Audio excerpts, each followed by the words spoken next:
Welcome back to the Quiet Millionaire, where we don't chase wealth, we regulate into it.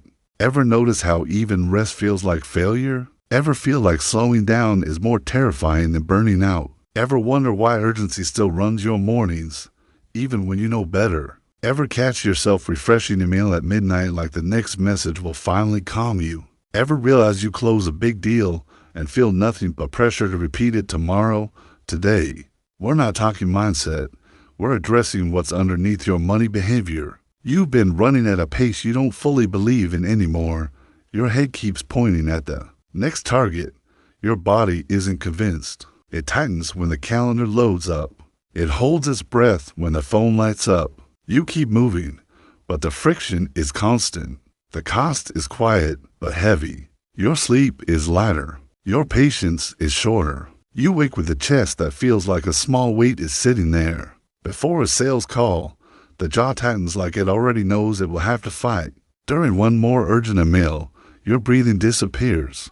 That's a nervous system working in overdrive, not a strategy problem. Most of us wire success to equal strain. We've normalized pressure spikes as proof of effort. We use anxiety as fuel, then call it ambition. You already know this. There's nothing to prove.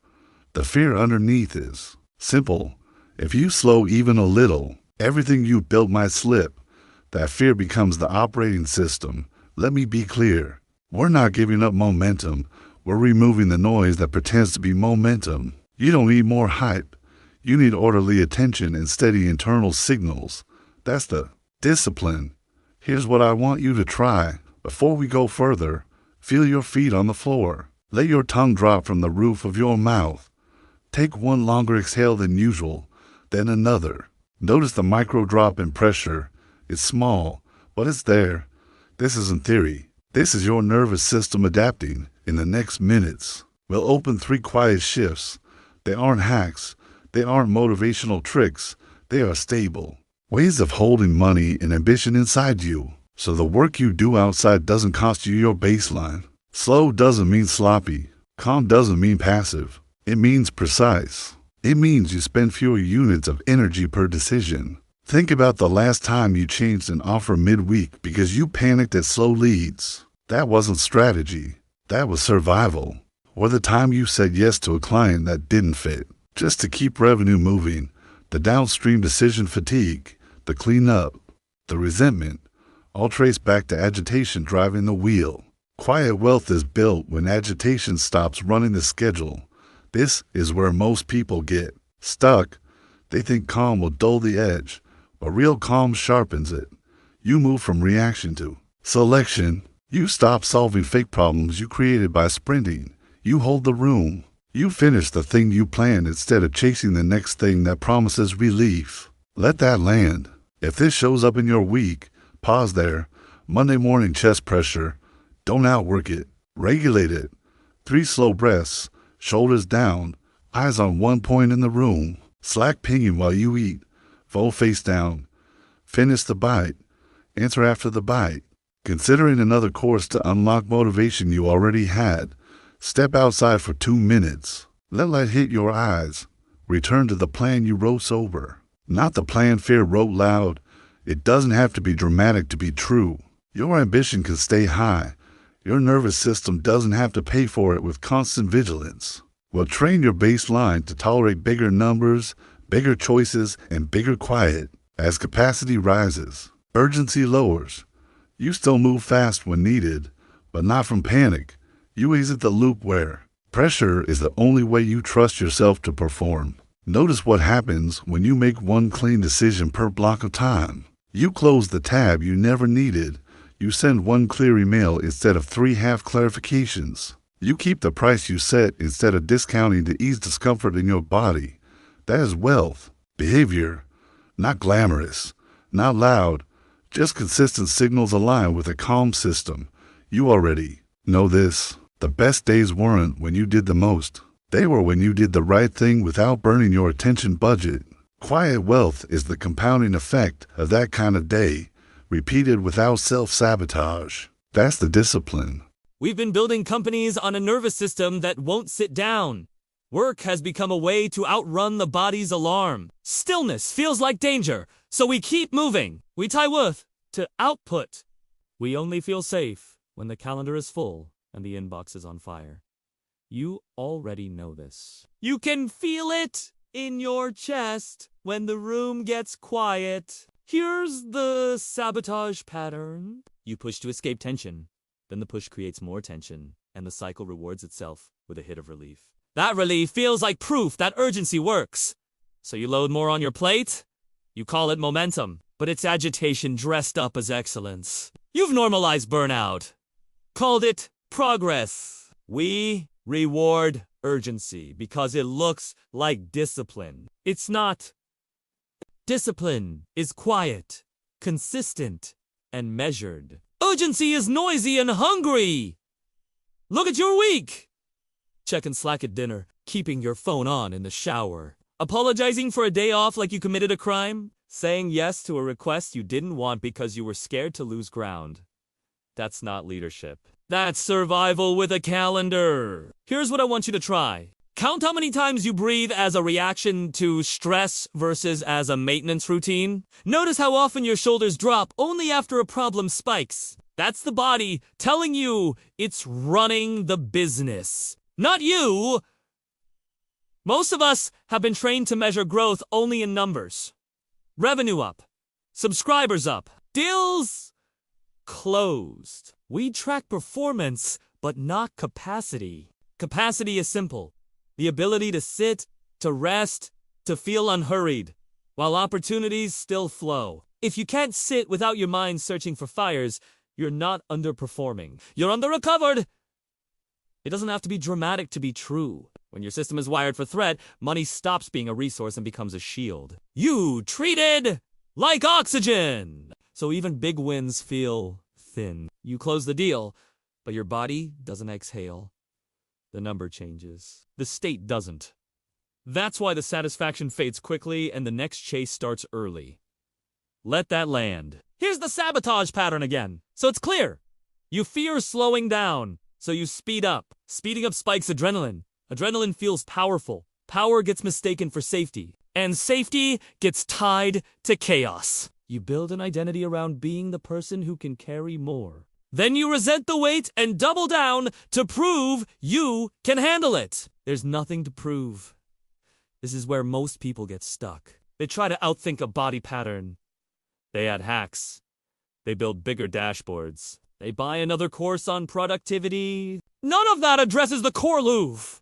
A nervous system that thinks stillness is unsafe. When stillness is unsafe, rest will always feel like failure. Even on vacation, you'll sneak work to relieve panic, and then you'll shame yourself for not enjoying the time off, which spikes more panic. That's the discipline.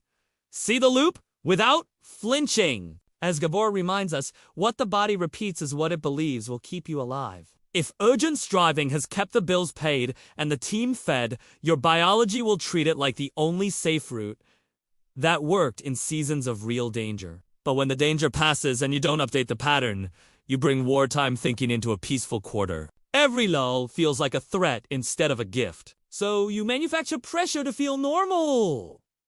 Look at you speedwalk from room to room in your own house. You stack caffeine when a glass of water would do. You book back-to-back calls with no buffer because empty space makes you itch. You review P&L at 10 p.m. Not because it's needed, but because quiet feels like exposure. You answer Slack in the bathroom because you've trained yourself that a fast reply equals safety. If this shows up in your week, pause there. We don't just spend energy this way. We spend trust. Growth isn't a sprint with a medal at the end. It's a rhythm your body can hold. Urgency looks powerful because it's loud. Steady looks boring because it's quiet. But steady is the only thing that compounds without breaking you. This is not laziness. This is removing the spike from your curve so you can keep going week after week, year after year. I built real wealth when I stopped trying to win the day and started protecting the week. Speed gave me quick hits and long recoveries. Rhythm gave me calm quarters with cash that stayed. Urgency felt alive, but it kept me shallow. Steady made me deep. Deep is what survives. Think about a tree. If you flood it every day, it shoots up fast, then falls with the first wind. If you water it in measured doses, on a schedule that matches its nature, the roots thicken before the branches reach. Your business is no different. Your finances are no different. Your nervous system is no different. Let that land. When you slow the pace, your mind will say, I'm losing ground. That's adrenaline leaving your system. It will reach for old fuel. That doesn't mean you're falling behind. It means you're detoxing from urgency. Steady feels slow to the part of you addicted to spikes. But steady stacks. It stacks money. It stacks trust in yourself. It stacks a life you can hold without white-knuckling it. Here's what I want you to try. Set a revenue target that challenges you, but leaves room for the quiet days each week without harm. Define a floor and a cap. The floor you protect even on a messy week, and a cap that prevents you from overextending when it's easy. Work to the floor first. If you hit the cap early, you stop adding. You switch to maintenance. That's how you train consistency. That's the discipline. Make small, tangible adjustments that slow the pace without losing momentum. One 90-minute block of deep work before you open messages every weekday. Phone off at dinner every day. A no-meeting day each week for systems and financial hygiene. A 24-hour buffer before starting any new initiative. And your daily workload at 80% capacity to leave 20% for the unknown. It doesn't have to be dramatic to be true. Small shifts help consistently do the heavy lifting. Define the new behavior like this. You don't chase, you choose a tempo, then you keep it. 3 core actions per day tied to outcomes you control. 1 revenue-generating action, 1 relationship action, 1 operations action, then you stop. Tomorrow you repeat. Compounding happens when repetition beats intensity. A client used to hit a go hard button every Monday and crash by Thursday. We rebuilt it. MWF mornings, outbound and offers. 2 TH delivery and operations. Afternoons, reserved for thinking or rest, not more fuel. In 12 weeks, revenue stabilized, refund requests dropped, and the team calmed. The money didn't spike, it held. That's the signal you're building depth. This is where most people get stuck. They think urgency equals care. They think slowing equals losing. Marcus Aurelius wrote, if you are distressed by anything external, the pain is not due to the thing itself, but to your own estimate of it. Apply that to your timeline. The pace isn't the problem. Your estimate that slower will cost me everything is. You already know this. Your best decisions came from clarity, not a countdown clock. This isn't a fix. It's a frame. When your week wobbles, you return to the frame. Protect the floor. Respect the cap. Keep the 3 core actions. Anchor this once. Repeat when it wobbles. Build capacity, not speed. Use the journal reframe to retrain your instinct, right? A calm week is not a slow week. Then list proof from your day. Revenue sent. A decision delayed that prevented waste. A client handled without panic. Right. I don't need to earn rest with pain. Then note where rest improved output the next morning. Right. I choose dose that matches this season. Then adjust one task down by 20% and ship it anyway. There's nothing to prove, only capacity to protect. This isn't theory. This is your nervous system. Adapting. Expect withdrawal signs. The itch to add one. You don't have a money problem. You have a reflex. Your body tightens around money decisions. No matter the balance, the old signal says, it could all disappear. You already know this. The jaw sets. Breath gets shallow. You rush to the next task to outrun the feeling. That's not mindset.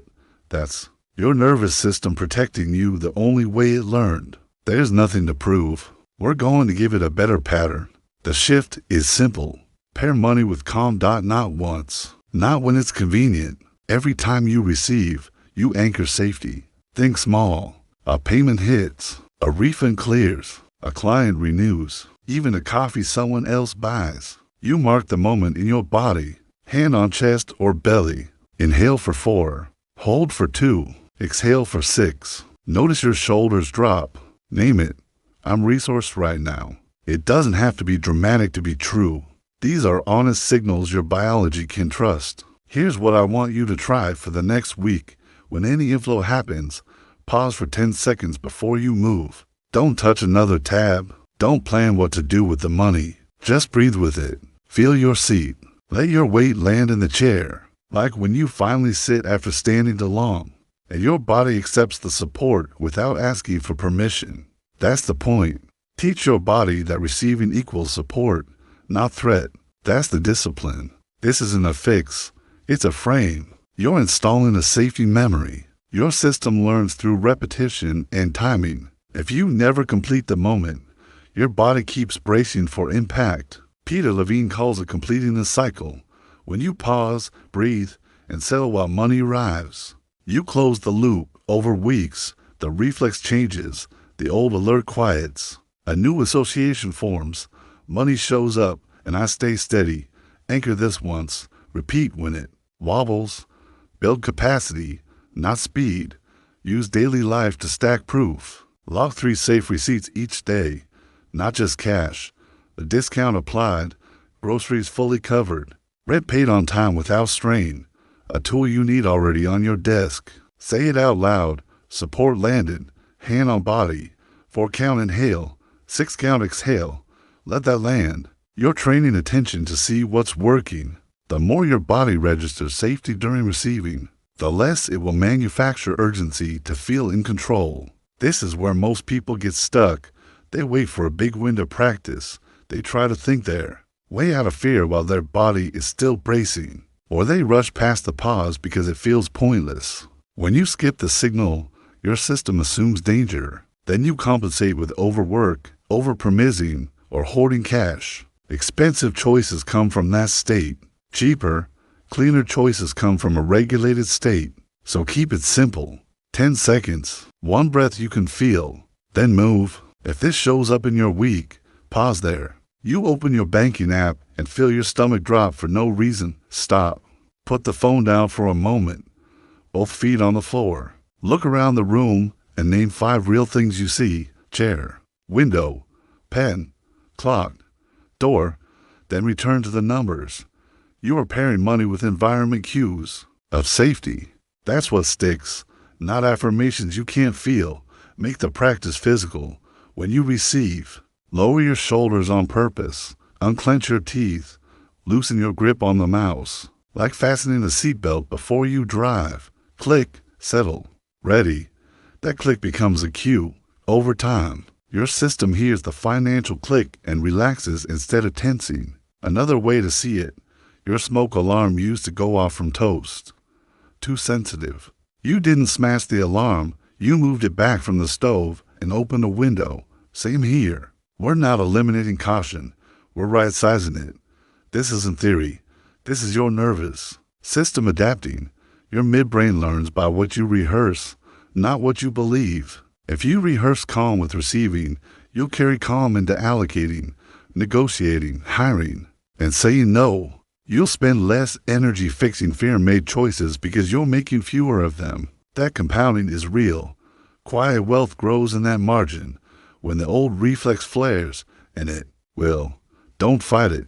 Name it scarcity reflex. Then run the protocol, hand on body, count for an 6 out, feel the chair, note the support, 2 or 3 breaths. Then let's flip this. You've been building for applause. You hit a number, post the win, and watch for reactions. The nervous system gets a spike, then it drops and you chase the next spike. That loop feels like progress, but it keeps your calendar owned by the crowd. Stewardship breaks that loop. It moves your attention from reaction to rhythm, from public display to private order. There's nothing to prove. There's something to maintain. Stewardship is simple, not exciting. It's the quiet refusal to trade long-term integrity for short-term recognition. You turn down the press call and take the contract that pays for 5 years. You don't add another product because the comments said more. You protect your morning block because it's where real value compounds. You stop managing optics. You start managing capacity. It doesn't have to be dramatic to be true. Neville Goddard called it assuming the state of the wish fulfilled. In practice, That means you behave as the person who can be trusted with more. Before the more arrives, if you already stewarded 7 figures, you know where every dollar sits, what every hour serves, and which relationships are non-negotiable. You'd act like a trustee of your future, not a promoter of your present. Let that land. This is not theater, it's custody. External validation makes business impulsive. You scale because it looks strong. You partner because it looks smart. You spend energy because it looks heroic. Stewardship replaces the impulse. With a long view, you look at the ledger, the calendar, and the body. You ask, can we carry this for 12 months? If the answer is no, you don't do it this month either. You already know this. You just haven't made it the rule. Here's what I want you to try. Schedule one non-negotiable stewardship block each weekday. 45 minutes. No audience. Maintain. Don't market. Reconcile cash. Confirm receivables. Review your burn and runway. Close loops with suppliers. Check client fulfillment against promises. Then look at your body, sleep debt, training, meals, stress. If capacity is red, reduce commitments by 1 notch for the next 2 weeks. Email the adjustment. Keep it clean. That's the discipline. In the real world, this looks plain. A client asks for an add-on you could deliver if you stretch. You don't stretch. You propose a pay phase 2 with a start date that protects your bandwidth. Or you renegotiate scope so the current promise finishes on time. It's not about saying no to money. It's about saying yes to durability. Another example, the PR team wants you on a panel that conflicts with your system day. You pass or you send a lieutenant. You keep the system day because it keeps you paid. This isn't a fix. It's a frame. Anchor this in your personal life so it sticks. Health. You stop chasing the perfect program and pick 3 moves you can carry for a year. A 30-minute walk, a simple strength circuit, a bedtime you honor. You don't need the post-workout selfie. You need your joints to work in 10 years. Relationships. You stop trying to win the big dramatic moment. You make the weekly check-in real. Calendar it. Sit down. Turn off the phone.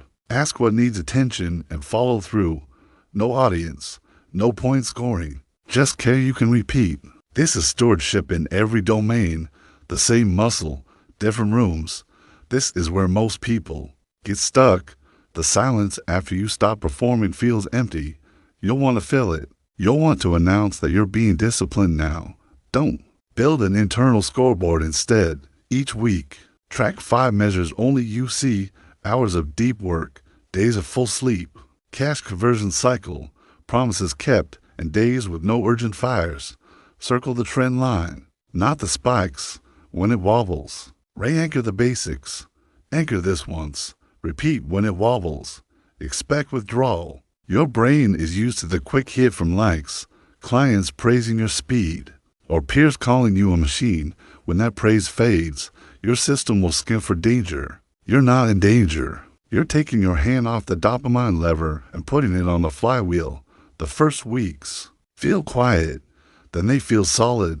Safety accumulates. You start to trust tomorrow because today wasn't borrowed from it.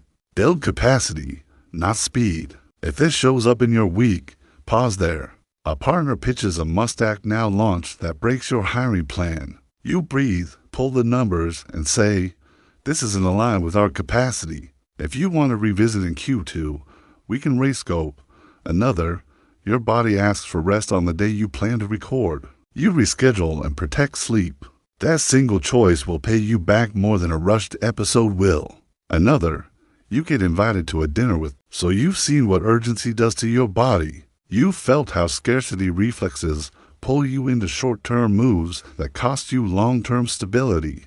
And you've noticed how chasing external validation drains focus, energy, and cash. The work now is simple. Keep the ground you just rebuilt. These 3 shifts are not tricks. They are a base layer you stand on every day. Steady expansion is the decision to grow without trading away your capacity. Safety memory is the practice of reminding your body it's not in danger while you earn, save, and invest. Inner stewardship is keeping the promises you make to yourself, even when the world wants a faster answer. None of this needs to be dramatic to be true.